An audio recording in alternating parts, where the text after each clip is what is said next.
오늘 말씀은 역대하 18장 1절입니다. 역대하 18장 1절. 구약성경 676쪽 역대하 18장 1절 말씀 함께 찾으셨으면 봉독하도록 하겠습니다. 여호사밧이 부귀와 영광을 크게 떨쳤고 아합 가문과 혼인함으로 인척관계를 맺었더라. 아멘. 깨진 유리창 법칙이라는 이론이 있습니다.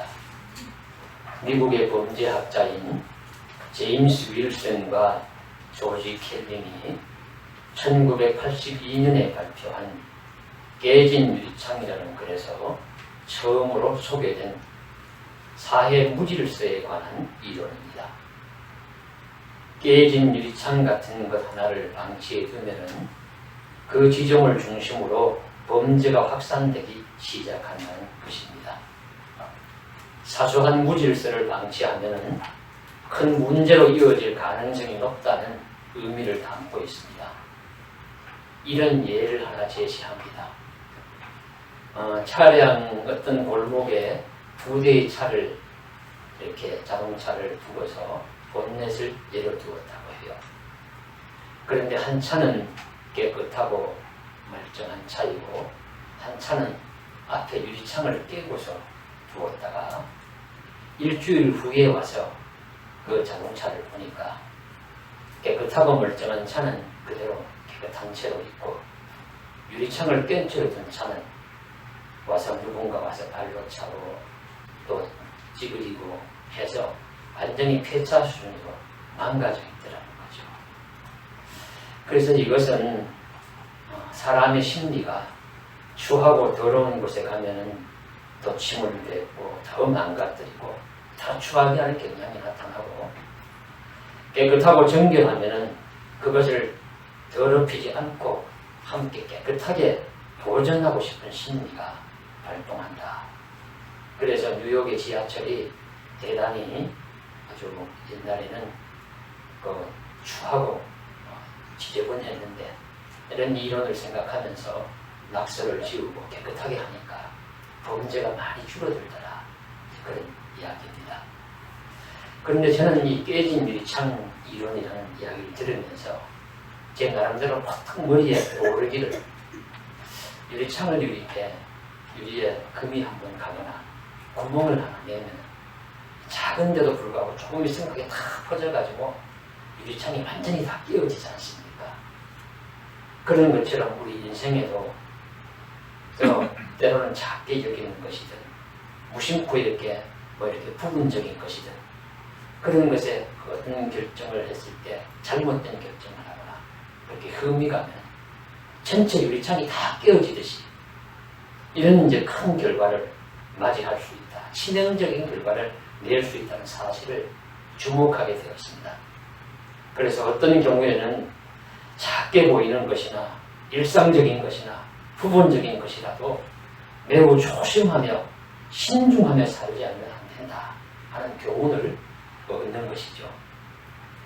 옛날 구약 성서 시대에 남유다 왕국에 이런 왕이 하나 있었습니다.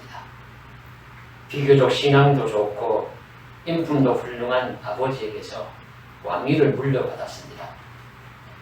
그 아버지의 그 아들이라 이 아들된 왕도 신앙적으로도 훌륭하고 인품적으로도 그만하면 준수하고 또 나라를 다스리는 통치력도 뛰어나고 해서 나라를 잘 다스렸어요. 율법의 선생들을 두어가지고 각 사람들에게 율법을 가르치게 하고 하나님의 말씀을 잘 듣도록 또 제사를 잘 드리도록 그렇게 조치를 취하고 거기에다가 정치, 경제, 사회 통치를 잘하고 그러니까 나라의 백성들이 잘 살게 되어서 세금을 잘 바치니까 나라의 곳간이 풍성하게 되고요. 그리고는 나라에 힘이 있으니까 주변의 여러 민족들이 침략을 해오는 것이 아니라 선물을 가져와서 바치면서 조공을 기꺼이 드리고 이럴 정도로 나라가 참 훌륭하게 잘 발전이 되었습니다. 참 좋은 일이죠. 이 왕의 이름이 바로 역대하 17장에 우리 읽으신 18장 말씀 앞장에 그 말씀드린 내용이 자세하게 설명이 되어 있습니다. 그래서 댁에 가시면 한번 읽어보시면서 여호사밧이라는 왕이 이렇게 훌륭한 왕이었구나 하는 것을 우리가 한번 깨달아 보시고요. 이 여호사밧은 그 왕입니다. 이 왕의 이름이 유다 왕궁인데, 그런데 저는 이 여호사밧의 이야기를 읽으면서 떨쳐버릴 수 없는 궁금증이 하나 생깁니다.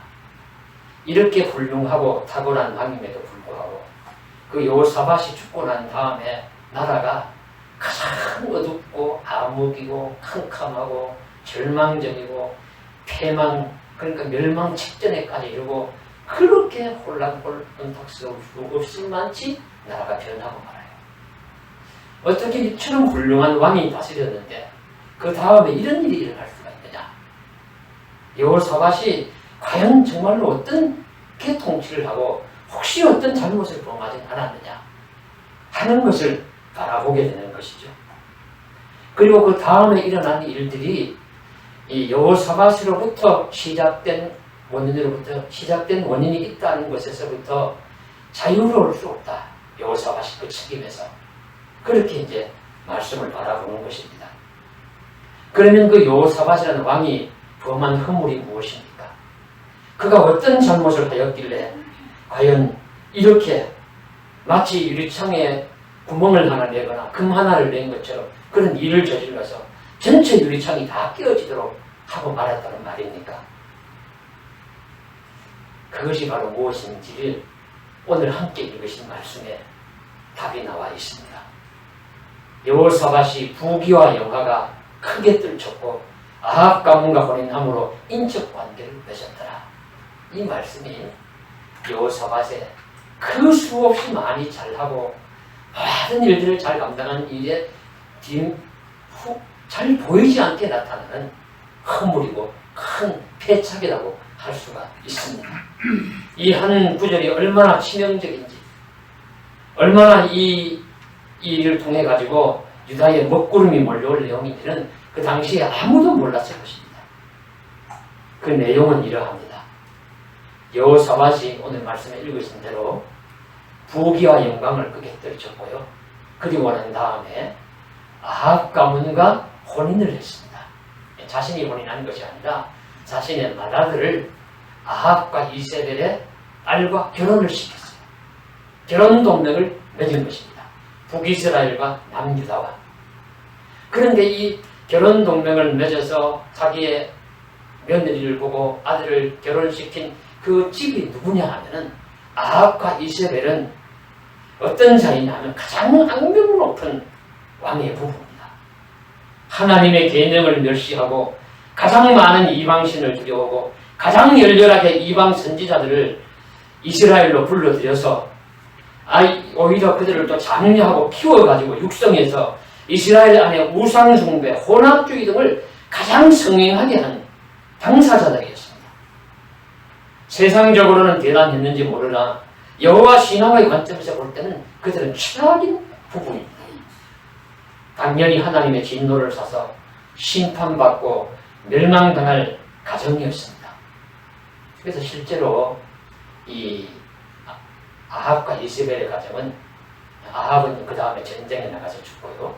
그 다음에 나라 안에 쿠데타가 일어나서 예후라는 자가 하나님의 심판의 칼날의 도구가 되어서 이 아합 가문을 멸절을 하게 돼요.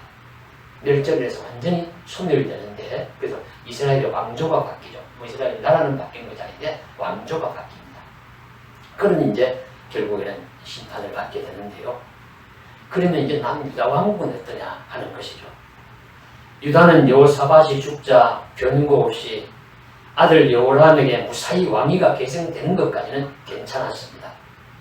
그러니까 왕이 된 후에 자기의 동생들 아우들을 모두 죽이고 말아요. 이 여호사밧이 이제 살아있을 때 나름대로 조처를 해둡니다.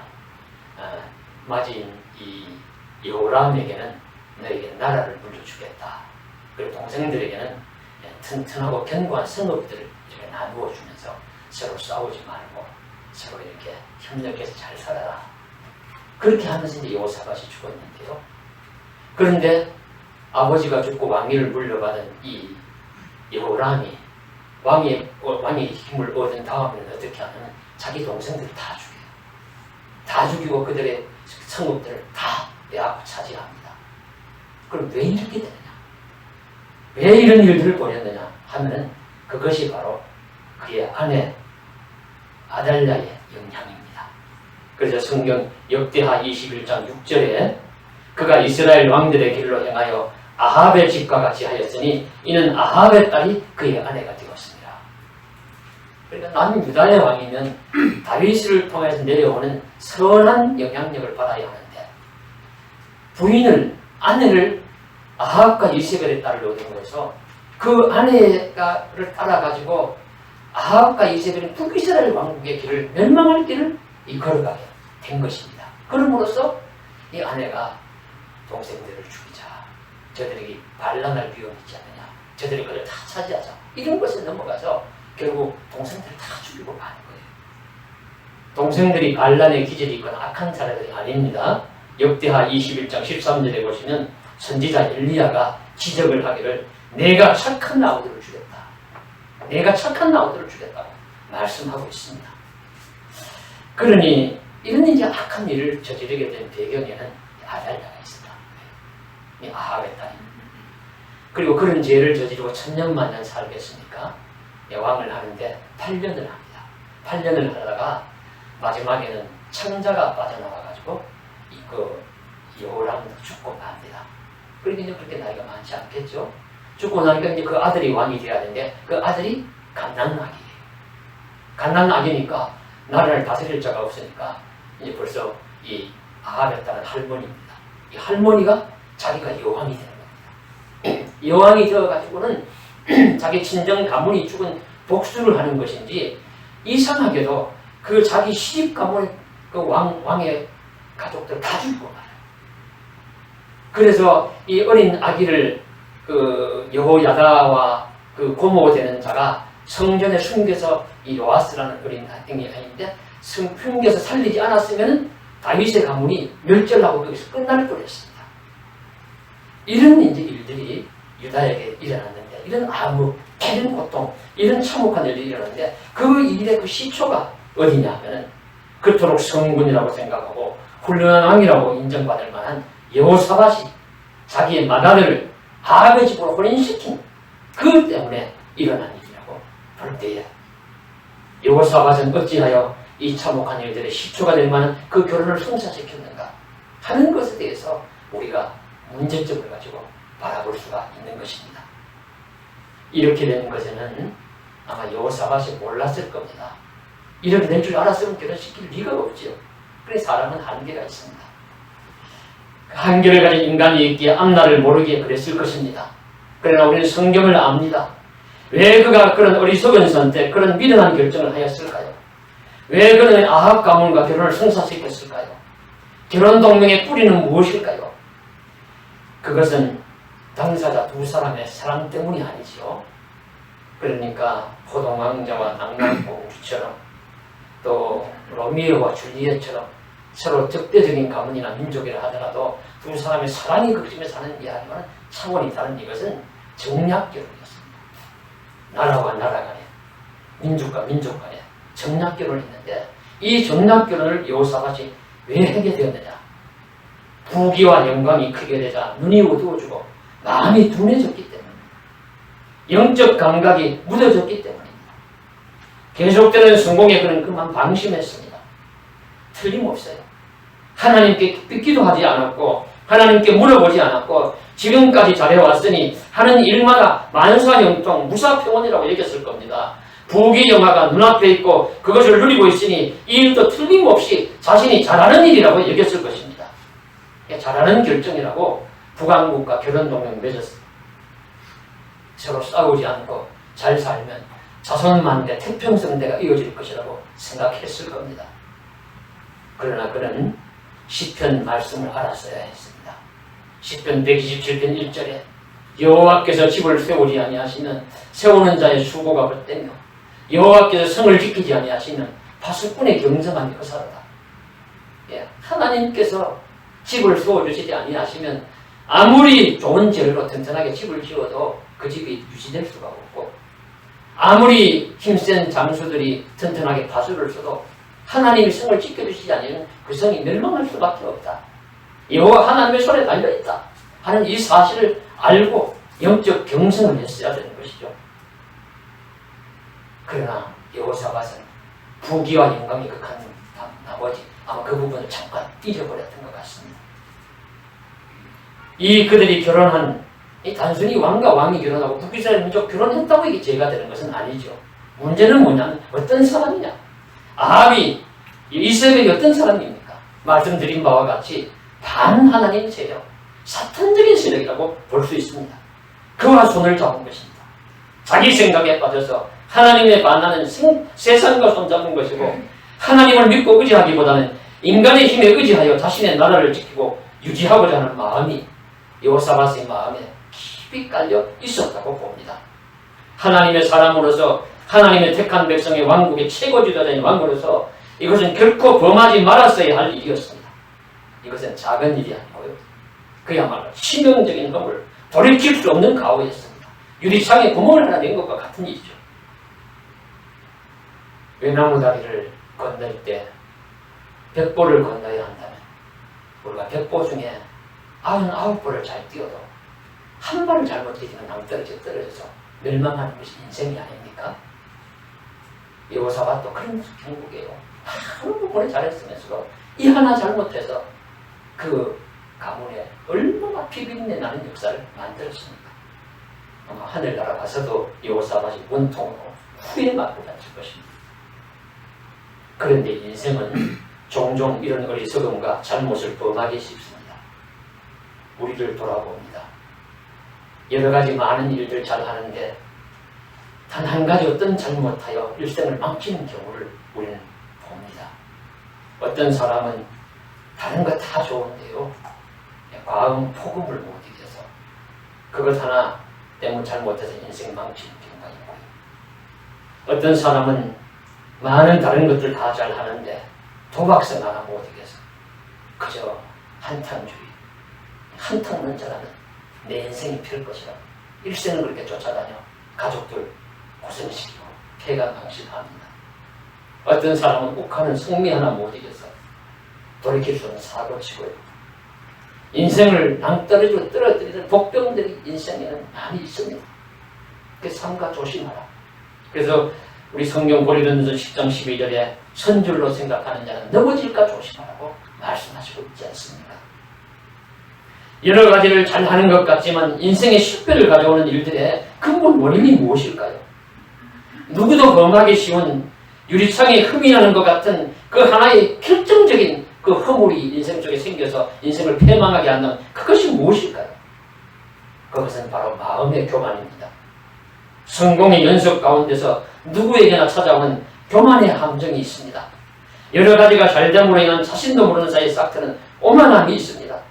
그것이 바로 오늘 여호사밧의 허물이요, 그로 인한 참담한 결과를 성경은 보여주시고 있고 그것을 통해서 우리에게 교훈해 주시고 있습니다. 그래서 성경은 끊임없이 교만을 경계합니다. 시편 138편 6절에 여호와께서는 높이 계셔도 낮은 자를 굽어 살피시며 멀리서도 교만한 자를 아시니이다. 하나님은 멀리서도 교만한 자 아신다고 합니다. 잠언 8장 13절에 나는 교만과 거만과 악한 행실과 패역한 입을 미워하느니라.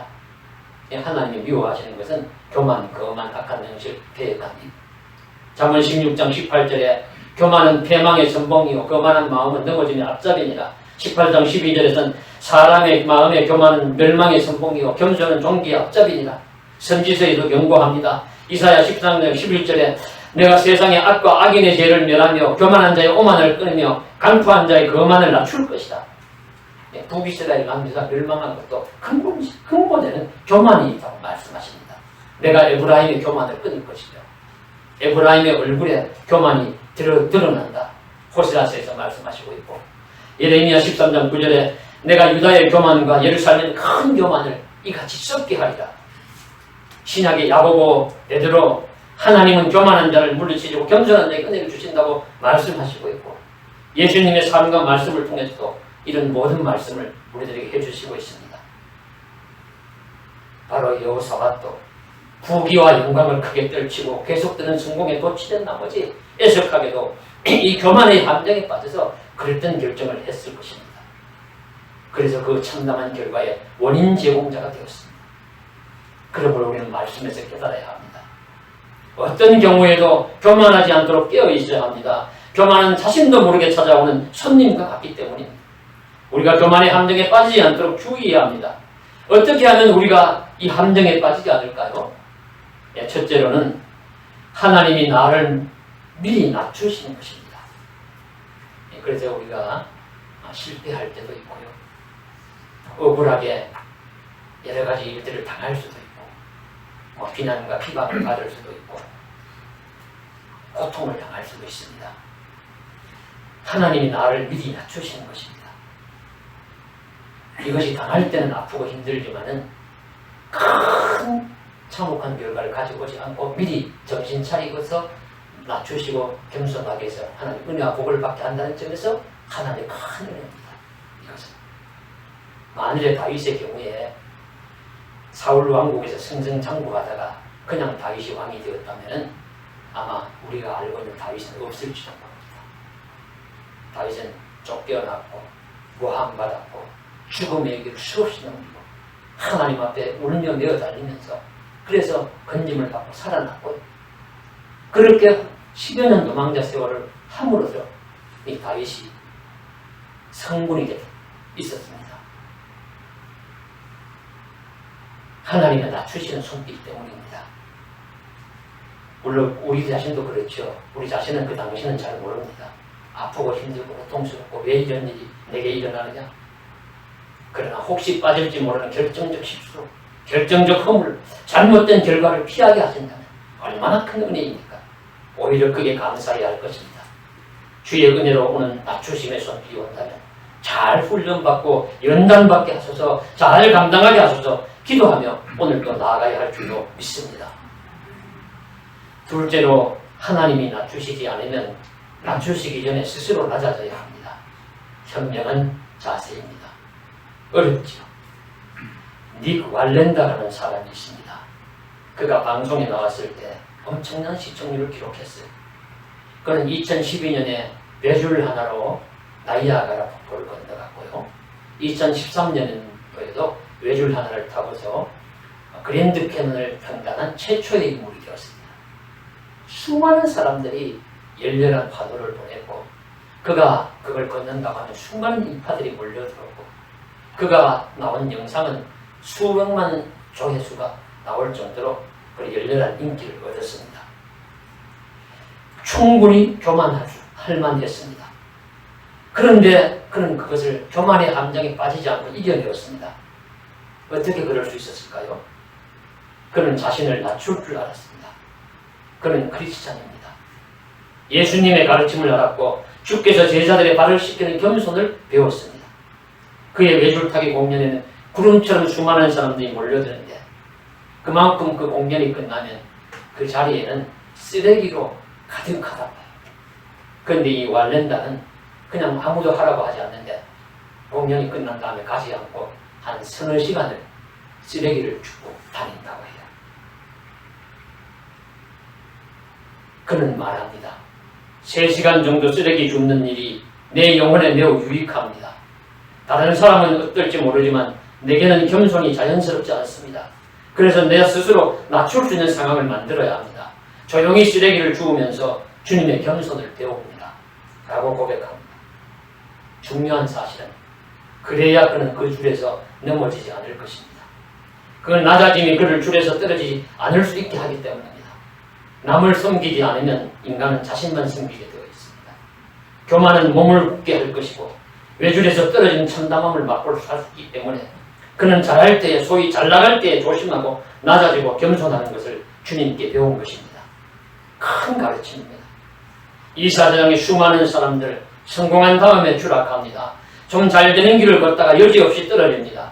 단 한 번의 잘못된 결정 때문에, 한 가지 고치지 못하는 나쁜 습관 때문에 자신도 모르게 빠진 자기 높임 교만이라는 함정에 빠지기 때문에 파멸의 길을 가는 경우가 수없이 많은 것입니다. 그래서 예수님도 오병이의 기적 후에 제자들을 군중들과 분리시키시고 얼른 바다 건너편으로 배를 태워 보내십니다. 자신도 홀로 산으로 기도하러 들어가십니다. 스스로 삼가게 하시고 스스로 낮추는 길을 찾아가는 것입니다. 오만하지 않도록, 그래서 넘어지거나 떨어지지 않도록 하기 위해서 자신을 돌보는 것입니다. 주 앞에서 낮추라. 그냥 주께서 너희를 높이시다. 우리가 이 말씀 기억하며 주님 앞에서 사람들 앞에서도 자신을 겸허하게 하나님의 높이심을 누리는 신용여일한 신앙인이 될 수 있기를 간절히 소원합니다.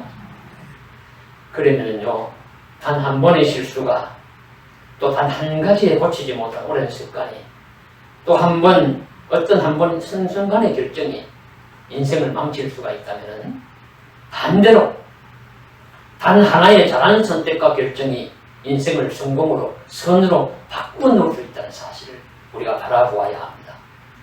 수많은 실패로 인생이 점철되다가 단 한 번의 결단이 단 한 가지 잘함이 인생의 행로를 복으로 변화시킬 수도 있는 것입니다.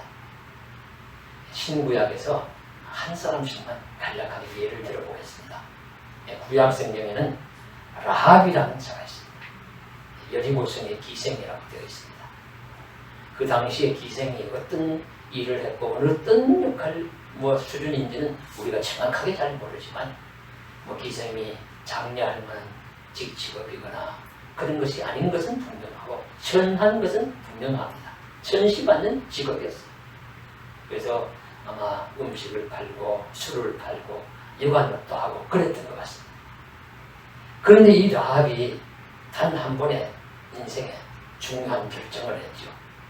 이스라엘의 정탐꾼을 숨겨주는 것입니다. 이 한 가지 결단이 수많은 여리고 백성 중에 살아남은 유일한 사람, 유일한 가정이 되었습니다. 그 한 번의 결단이 다 진멸하는 여리고 함락 전쟁 때에 붉은 줄을 집에 내려 약속을 하고 붉은 줄을 집에 내리면서 무너지지 않는 유일한 집이 되었습니다. 그리고 그는 그 정탐꾼 중에 한 명이라고 얘기 전에 살몬과 결혼하여 보아스를 낳고 보아스는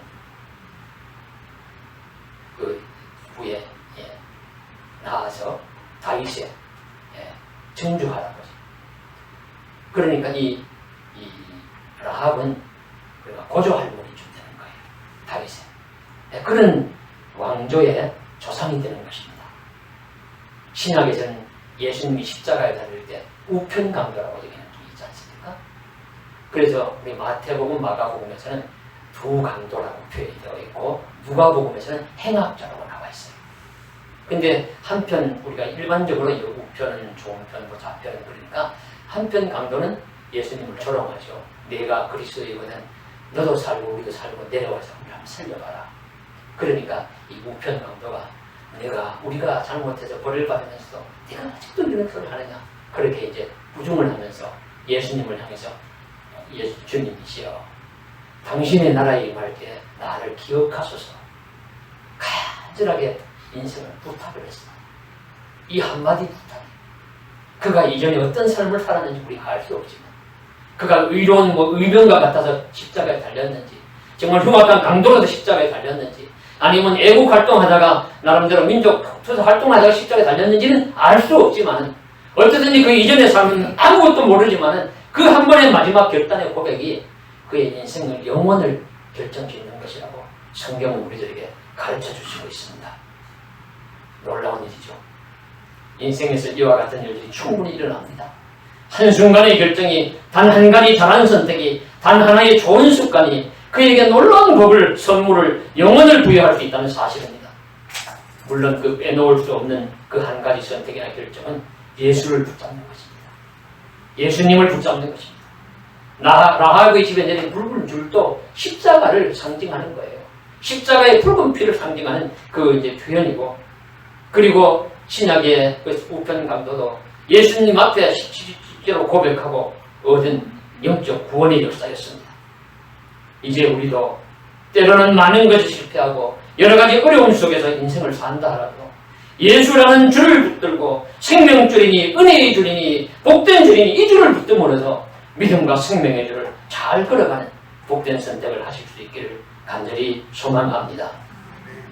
많은 것을 잘했지만 단 한 가지 아합 가문과의 혼인전 동맹을 맺음으로 여호사밧이 자신의 왕가에 지울 수 없는 큰 상처와 어둠을 남겼던 전체를 우리는 밟지 말아야 할 것입니다. 유리창에 작은 흠이라도 내지 말아야 하죠. 유리창에 작은 구멍이라도 내지 말아야 합니다.